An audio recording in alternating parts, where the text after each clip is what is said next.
kami memiliki 5 narasumber luar biasa yang akan berbagi temuan mereka ya. Sebelum kita mulai, mari kita perkenalkan terlebih dahulu para narasumber kita hari ini, termasuk saya sendiri ya. Mulai dari saya Landa, saya Muhammad Abdul Saya Fani dan saya Najwa. luar biasa sekali ya. Sebelum masuk ke diskusi utama, saya ingin tahu apa yang menurut kalian paling menarik dari penelitian masing-masing ya. Untuk siapa ini? Bagaimana pengalaman Anda? Bagi saya sangat menarik melihat bagaimana cara ini digunakan untuk berbagai kebutuhan sehari-hari, mulai dari pendidikan hingga bisnis. Responden kami sangat antusias dan ingin menunjukkan bahwa teknologi ini memiliki potensi. Wah, satu yang menarik ya. Nah, untuk saudara Ramdan, bagaimana pengalaman Anda? Ya, kalau saya memiliki cerita ini sangat memukau terutama dalam mengalami tantangan seperti bias data dan keterbatasan transaksi. Namun responden kami tetap merasa bahwa teknologi ini sangat membantu. Terima kasih untuk saudara Ramdan.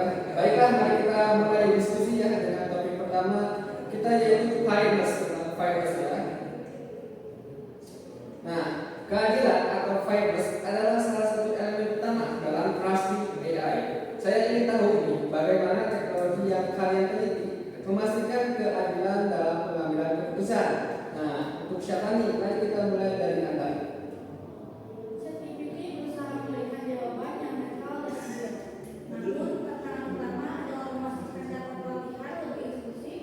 Responden kami merasa bahwa meskipun sistem ini netral, bias data masih mungkin terjadi karena keterbatasan ekspektasi kelompok tertentu. Wah, poin yang sangat menarik ya. Saya juga menemukan hal serupa ya dalam penelitian saya tentang aplikasi Google Maps. Aplikasi ini memberikan rute yang optimal, tetapi beberapa pengguna merasa rekomendasinya lebih menguntungkan kendaraan pribadi daripada transportasi umum gitu. Nah, ini menunjukkan bahwa peningkatan inklusivitas masih diperlukan. Nah, untuk Najwa sendiri, bagaimana dengan chatbot Shopee yang Anda teliti? Sebagian besar responden merasa bahwa chatbot Shopee memberikan jawaban yang adil dan tidak memihak. Namun, representasi data yang digunakan chatbot masih perlu diperbaiki agar lebih mencerminkan keragaman pengguna. Terima kasih ya kepada Najwa. Nah, untuk saudara Ajar nih, apakah ada poin serupa dari penelitian Anda tentang ChatGPT? ya responden kami setuju bahwa data yang digunakan ChatGPT mencerminkan berbagai kelompok, tapi mereka juga menginginkan validasi data yang lebih sering dilakukan untuk mengurangi bias. Wah, poin-poin yang sangat penting ya. Topik ini menunjukkan bahwa fairness adalah aspek yang perlu terus ditingkatkan ya di semua sektor. Mari kita lanjut ke topik berikutnya, yaitu explainability ya. Explainability atau kemampuan AI menjelaskan proses kerjanya adalah kunci untuk membangun kepercayaan pengguna. Nah, untuk Najwa, bagaimana pandangan Anda tentang hal ini dalam chatbot Shopee? Sebagian besar, responden menghargai visualisasi prediksi yang jelas dari chatbot Shopee. Namun, akses informasi tentang proses pelatihan dan pengujian sistem masih perlu ditingkatkan untuk memperjelas cara kerja sistem. Wah, sangat menarik ya. Nah, untuk Safari, bagaimana dengan ChatGPT? Responden kami merasa bahwa ChatGPT memberikan hasil yang cukup jelas. Tetapi mereka ingin lebih banyak penjelasan tentang bagaimana jawaban itu dihasilkan, termasuk logika di balik pengambilan keputusan. Nah, untuk saudara Ramdan nih, apakah Anda menemukan hal serupa dalam penelitian Anda? Ya, sebagai besar responden menginginkan dokumentasi yang lebih rinci tentang bagaimana yang digunakan teknologi. Ini menunjukkan bahwa pengguna semakin kritis terhadap transaksi teknologi.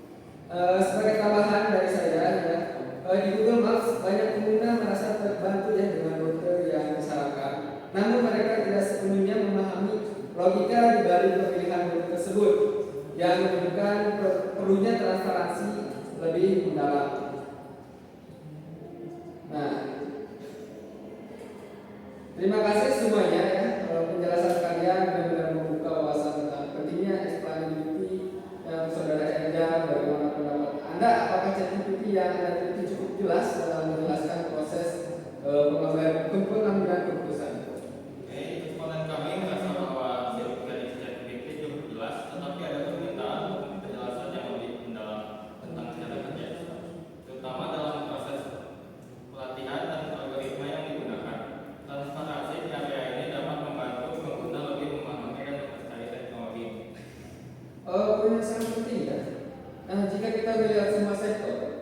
bahwa explainability adalah elemen krusial yang harus diperbaiki gitu.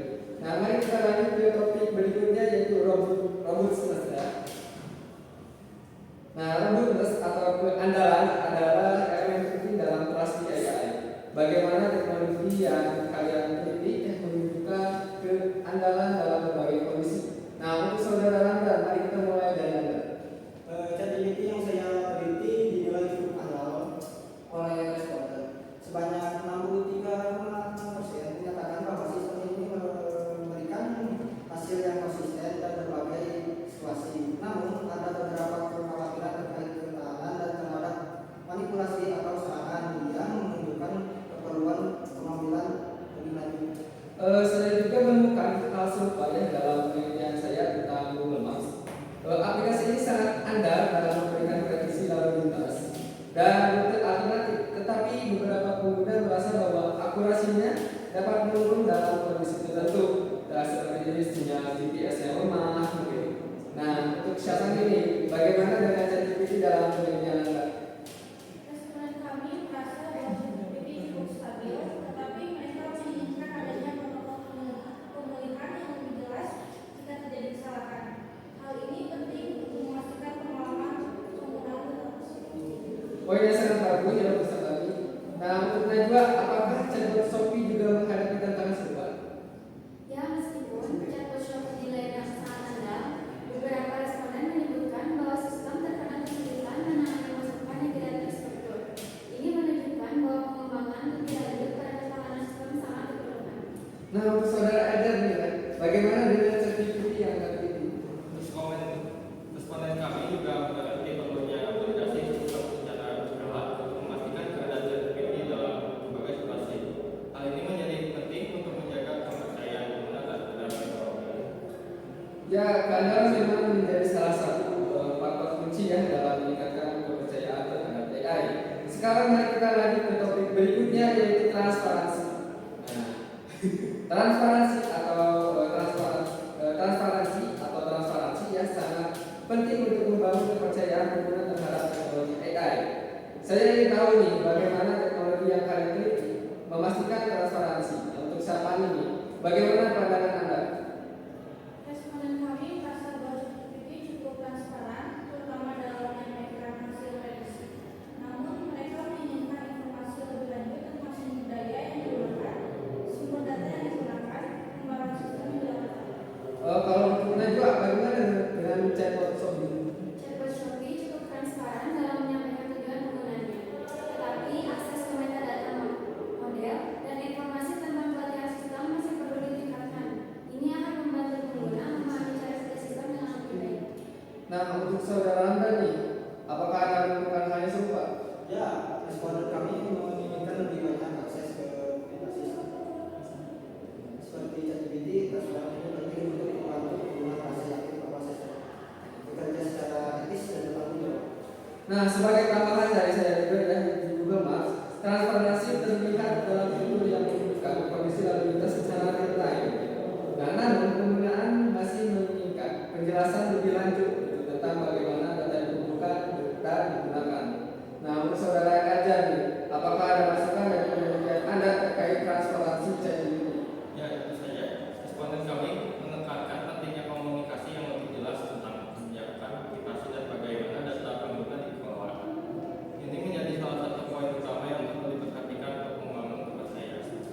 Transparansi memang menjadi elemen penting ya yang harus terus dikembangkan di semua sektor gitu.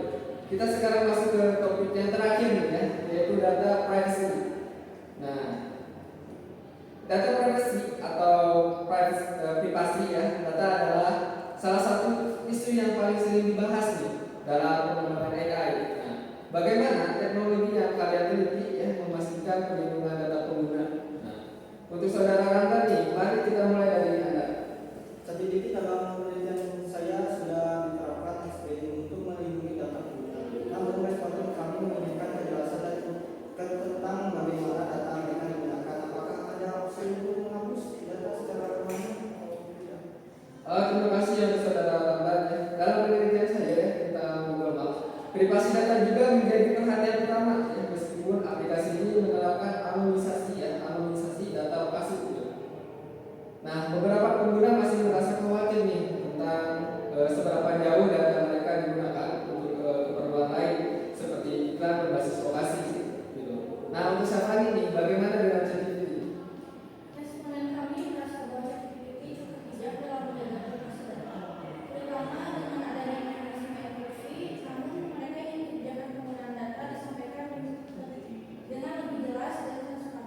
Oh ya, sangat relevan ya. Ya. Nah untuk Najwa, bagaimana dengan Shopee? Chatbot Shopee cukup andal dalam melindungi data penggunaan melalui enkripsi dan anonimisasi. Namun, beberapa responden menyebutkan bahwa mereka ingin memiliki kontrol lebih atas data pribadi mereka, misalnya melalui opsi untuk menghapus data pribadi. Nah, kalau untuk saudara Elder nih, apakah ChatGPT dalam penelitian Anda menghadapi tantangan yang serupa? Ya, tentu saja. Teman kami juga menghormati pentingnya transparansi dalam kebijakan privasi. Mereka ingin memastikan bahwa hanya pihak yang berwenang yang dapat mengakses data mereka. Dan tujuan penghapusan data harus lebih mudah ya. Terima kasih ya semuanya dari diskusi ini. Jelas bahwa privacy data adalah elemen yang tidak boleh diabaikan ya dalam penggunaan AI. Dengan begitu kita telah membahas semua topik utama dari trust AI. Sekarang mari kita simpulkan diskusi ini ya. Nah, terima kasih kepada semua narasumber atas wawasan luar biasa yang telah kalian berikan. Hari ini kita telah mendiskusikan berbagai aspek penting ya dari trust AI, mulai dari fairness, explainability, robustness, transparansi, hingga privacy ini. Dari Google Maps, ChatGPT hingga chatbot Shopee ya, kita dapat melihat bahwa teknologi AI memiliki potensi besar ya untuk meningkatkan kehidupan kita. Tetapi masih ada tantangan yang perlu dibatasi seperti bias, transparansi, dan keamanan data. Saya ingin mengucapkan terima kasih juga kepada para pendengar ya yang telah mengikuti hingga akhir. Jangan lupa untuk terus mendukung inovasi teknologi yang bertanggung jawab dan tetap mengikuti podcast kami untuk diskusi menarik lainnya. Sampai jumpa di episode berikutnya. Assalamualaikum warahmatullahi wabarakatuh. Jangan lupa like and subscribe ya.